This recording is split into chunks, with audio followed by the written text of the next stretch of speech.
Whatever happened to predictability? The milkman, the paperboy, evening TV. You miss your old familiar friends, but waiting just around the bend. Everywhere you look, everywhere there's a heart, a hand to hold on to. Everywhere you look, everywhere there's a lust of somebody who needs you. You're lost out there and you're all alone. Life is waiting to carry you home. Everywhere you look. Othello thinks he's my boy, but in actuality, I'm gonna convince him that Desdemona is cheating. So today I'm gonna have a good chat with my good friend Iago. He's such a good friend and I can always trust him. Well, you think so? Think so, Iago? What, to kiss in private? An unauthorized kiss? Or to be naked with her friend in bed an hour or more not meaning any harm? Naked in bed, Iago, and not mean harm? It is hypocrisy against the devil. They that mean virtuously and yet do so, the devil their virtue tempts, and they tempt heaven. If they do nothing, 'tis a venial slip. But if I give my wife a handkerchief, What then? why then, 'tis hers, my lord, and being hers, she may, I think, bestow it on any man. She is protectress of her honor too, may she give that? Her honor is an essence that is not seen. They have it very oft that have it not. But for the handkerchief, By heaven, I would have most gladly have forgot it. Thou saidst, oh, it comes o'er my memory, as doth the raven o'er the infected house, boding to all, he had my handkerchief. I would of it. That's not so good now. What if I had said that I had seen him do you wrong, or heard him say, as knaves be such abroad, who, having by their own importunate suit, or voluntary dotage of some mistress, convinced or supplied them, cannot choose, but they must blab. Hath he said anything?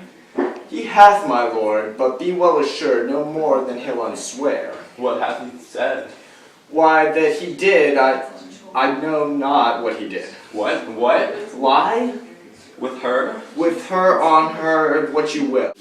Lie with her? Lie on her? We say lie on her when they belie her. Lie with her. Zounds, that's fulsome. Handkerchief. Confessions. Handkerchief.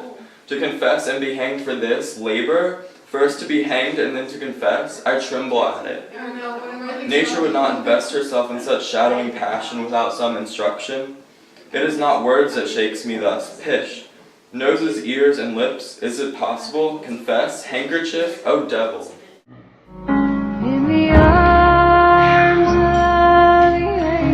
Work on, my medicine works. Those credulous fools are caught, and many were the enchassed dames even thus. All guiltless me reproach. What ho, my lord? My lord, I say Othello. Hey, Cassio. What's the matter? Othello seems to be having some kind of epileptic fit. This is his second fit like this. He had one yesterday. Rubbing about the temples? No, don't. This fit has to run its course. If you look and interrupt, he'll foam at the mouth and go crazy. Look, he's moving. Why don't you go away for a bit? He'll get better right away when he leaves. It's very important that I talk to you. What happened, General? Did you hit your head? Dost thou mock me? I mock you not. By heaven, would you bear your fortune like a man? A horned man's a monster and a beast. There's many a beast in this populous city, and many a civil monster. Did he confess it? Good sir, be a man. Think every bearded fellow, that's but yoked, may draw with you. There's a million now alive that nightly lie in their improper beds, which they dare swear peculiar. Your case is better. Oh, 'tis the spite of hell, the fiend's arch mock, to lip a wanton in a secure couch, and to suppose her chaste. No, let me know, and knowing what I am, I know what she shall be. Oh, thou art wise, 'tis certain. Stand you a while apart, confine yourself, but in a patient list. Whilst you were here overwhelmed with your grief, a passion most resulting such a man, Cassio, come hither. I shifted him away, and laid good excuses upon your ecstasy, bade him anon return and here speak with me, but the which he promised. Do but encave yourself, and mark the fleers and jibes and notable scorns that dwell in every region of his face, For I will make him tell the tale anew, where, how oft, how long ago, and when he hath, and is again to cope with your wife. I say, but mark his gesture, marry, patience, or I shall say you are all in spleen, and nothing of a man. Dost thou hear, Iago? I will be found most cunning in my patience, but dost thou hear most bloodly? That's not amiss, but yet keep time and all. Will you draw? Now I will question Cassio of Bianca, a housewife that by selling her desires buys herself bread and clothes. It is a creature that dotes on Cassio, as 'tis the strumpet plague, to beguile many and be beguiled by one. He, when hears of her, cannot refrain from the excess of laughter. Here he comes. As he shall smile, Othello shall go mad, and his unbookish jealousy must construe poor Cassio's smiles, gestures, and light behavior quite in the wrong. How do you do now, Lieutenant? The worse is that you give me the addition, whose want even kills me. So, Bianca has been killing my vibe. Like, that was just a temporary thing. I thought we were on the same page, but... Ply Desdemona well, and you are sure on it. Now, if this suit lay in Bianca's power, how quickly you should speak. Alas, poor caitiff! Look how he laughs already. I never knew women love men so. Alas, poor rogue. I think, if faith, she loves me. Now he denies it faintly and laughs it out. Do you hear, Cassio? Now he importunes him to tell it o'er, to go. Well said, well said. She gives it out that you shall marry her. Do you intend it? Do you triumph, Roman? Do you triumph? I'm married? What a customer! Prithee here, some charity to my wit. Do you think it's so unwholesome? So. They laugh that way. Why, the cry goes that you shall marry her. Prithee, say true. I am a very villain else. Have you scored me? Well. This is the monkey's giving out. She is persuaded. I will marry her, and of her own love and flattery, not out of my promise. Iago beckons me. Now he begins the story. She was here even now. She haunts me in every place. I was the other day talking on the sea bank while with certain Venetians, and thither comes the bauble, and falls me thus about my neck. Crying, "Oh dear Cassio," as it were, his gesture imports it. So hangs and lolls, and weeps upon me, so shakes and pools me. Now he tells how she plucked him into my chamber. Oh, I see. That nose of yours, but not that dog I shall throw it to. Well, I must leave her company. Before me, look where she comes. 'Tis such another fit you. Marry a perfumed one? What do you mean by this haunting of me? Let the devil and his dame haunt you. What did you mean by that same handkerchief you gave me even now? I was a fine fool to take it. And I must take out the work, a likely piece of work that you should find it in your chamber, and know not who left it there. This is a minx's token, and I must take out the work. There! Give it to your hobby horse. Wherever you had it, I'll take it to no work on't. How now, my sweet Bianca? How now? How now? By heaven, that should be my handkerchief. If you'll come to supper tonight, you may. If you will not, come when you are next prepared for.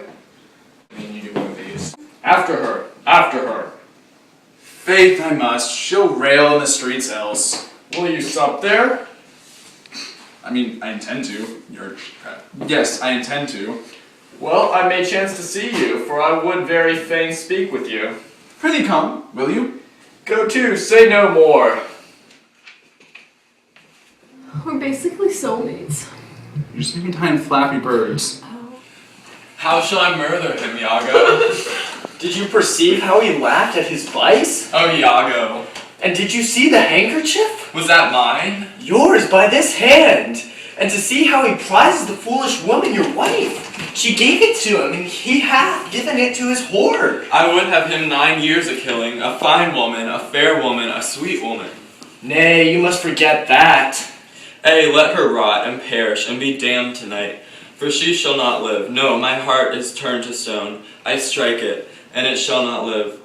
Oh, the world hath not a sweeter creature. She might lie by an emperor's side and command him castes. Nay, that's not your way. Hang her. I do not but say what she is, so delicate with her needle, an admirable musician. Oh, she will sing the savages out of a bear.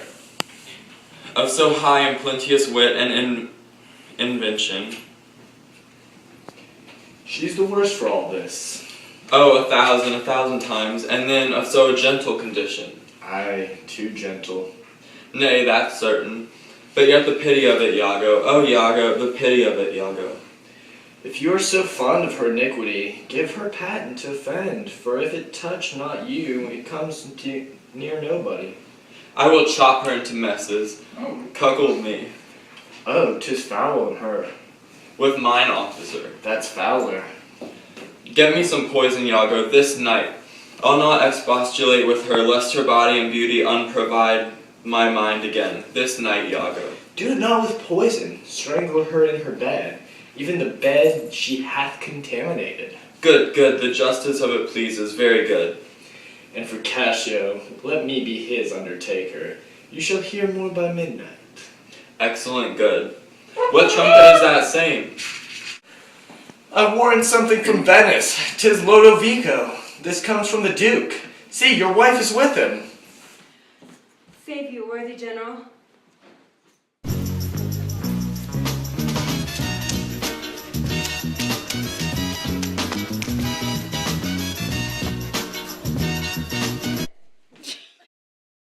With all my heart, sir. The Duke and Senators of Venice greet you. I kiss the instrument of their pleasures. And what's the good news, Cousin Levitico? I'm very glad to see you, Signor. Welcome to Cyprus. Thank you. How does Lieutenant Cassio? He limps, sir. Cousin, there's a fall between him and my lord. An unkind breach, but you shall make all well. Are you sure of that? My lord? This fail you not to do as you will. He did not call. He's busy in the paper. Is the diversion twixt you, my lord, and Cassio? A most unhappy one. I would do much to atone them for love. I bear to Cassio. Fire and brimstone. My lord? Are you wise? What, is he angry? Maybe the letter moved him, for, as I think, they do command his home, deputing Cassio in his government. Trust me, I'm glad on it. Indeed. My lord? I am glad to see you mad. Why sing Othello? Devil!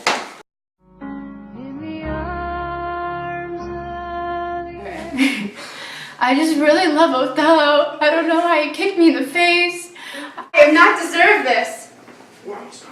My lord, this would not be believed in Venice, though I should swear, saw it. 'Tis very much. Make amends, she weeps. Oh, devil, devil. I will not say to offend you. Truly an obedient lady, I do beseech your lordship. Call her back. Mistress, My lord? what would you with her, sir? Who, I, my lord? Aye, you did wish that I would make her turn. Sir, she can turn and yet go on, and turn again. And she can weep, sir, weep. And she's obedient, as you say, obedient. Very obedient. Proceed you in your tears. Concerning this, sir, O well-painted passion, I am commanded home, get you away. I'll send for you anon, sir, I obey the mandate, and will return to Venice hence avant. Cassio shall have my place, and sir, tonight I do entreat that we may sup together. You are welcome, sir, to Cyprus, goats and monkeys. Is this the noble Moor whom our full senate call in all sufficient? Is this the nature whom passion cannot shake, whose solid virtue the shot of ancient nor dart of chance could neither gaze nor pierce? He's much changed. Are his wits safe? Is he not light of brain? He's that he is. I may not breathe my censure. What he might be, if what he might he is not, I would to heaven he were. What? Strike his wife? Faith, that was not so well, yet would I knew that stroke would prove the worst. Is it his use, or did the letters work upon his blood and create his new fault? Alas, alas. It is not honesty in me to speak what I have seen and known. You shall observe him, and his own courses will denote so that I may save my speech. Do not go after, and mark how he continues. I am sorry that I am deceived in him.